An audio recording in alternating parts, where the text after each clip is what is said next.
pretty regular day for me today. The usual, unemployed, just crying all day, trying to find a job. Not crying, but yes. I had today my first shot of the year, my vaccine for aptitude or injectable prep.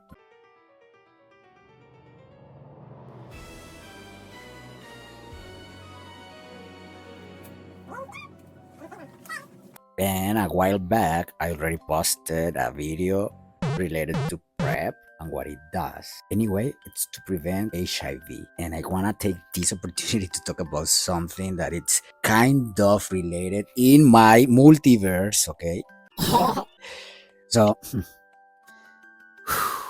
my first obsession in life, coming from the obsessive compulsive disorder, began when I was around 10 years old, all the way till I was 16 years old. I was basically afraid that I had HIV because I had experiences with other kids when I was younger. I was able to have a test when I was 16 years old.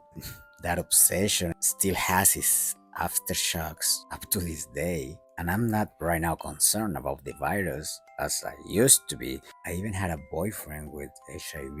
On his own words, he would have committed suicide if it wasn't for me because I was there with him for 3 years and we were able to have a very healthy relationship in terms of that.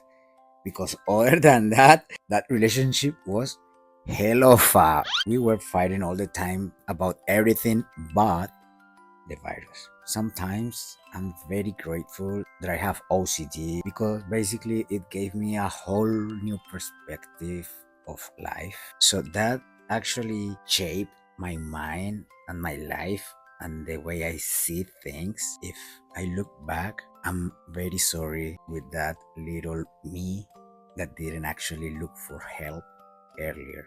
And it's not because my parents were not open or they were not lovely with me. It was just because I was ashamed of things. I always wanted to hide my obsessions and some little compulsions. I didn't want them to realize that there might have been something wrong with me or within me. And because I was hiding that so long, it took me up to when I was 25 years old to actually realize that I had OCD, and my life would have been very different if I had reached out for help before that. There are things in our minds that might happen. The same way that you have a flu, the same way that you have a headache, the same way we can also have some mental health issues. And if it becomes something natural as it is, it's gonna be easier for us to talk about it, to share our experiences, to seek for help, which I didn't. And I had to deal with that on my own for a lot of time. I guess it was also very bad luck because after I had my test and I felt excited that I didn't have the virus, I started to develop this fear things would prick me and I would get infected. And I was able this time to look for help, but I had to deal with a psychologist, which, by the way, I hope she burns in hell. she told me, like, it seems you are afraid of this and that, but let me tell you something. If you are gay, it goes against my religion and I cannot help you. So imagine this in a little town where you are not gonna be able to find a lot of psychologists. This psychologist was able to tell that I was 17 years old. I really needed help. And you're able to close the doors that way. I didn't tell her I was gay. Basically, she did some kind of analysis, which was probably a good one. And she was right, I was. And I am gay. I don't think that's the way people should be treated. Much less a young person. I mean, if she's so afraid of being against her beliefs and her religion, I just wonder how she could sleep at night, knowing, for example, if I had committed suicide, that it was because she didn't want to help me. I don't know. I'm just gonna blame her for being stupid.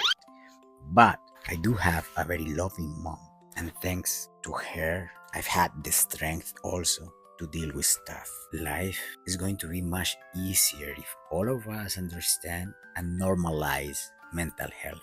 Yeah. I don't want to finish this video without telling you also something else, because of course after a while I had to become a little expert on HIV, similar to what I said to that boyfriend of mine back then. That is not something that is going to kill you, okay? If you ever have to deal with that, don't be that little Danny thinking that basically you are gonna be dead. I was very naive from a town that had very little technology and knowledge and information. We know HIV is not gonna kill you. There are enough treatments to make you have a very comfortable and healthy life. You're probably gonna die for many other reasons, but HIV. So take it easy. If you ever have to deal with that in your life or somebody close to you, don't let misinformation make you think that you're gonna be suffering or that HIV equals suffering. No, we should all be educated. It is just something you gotta treat and you're gonna be fine.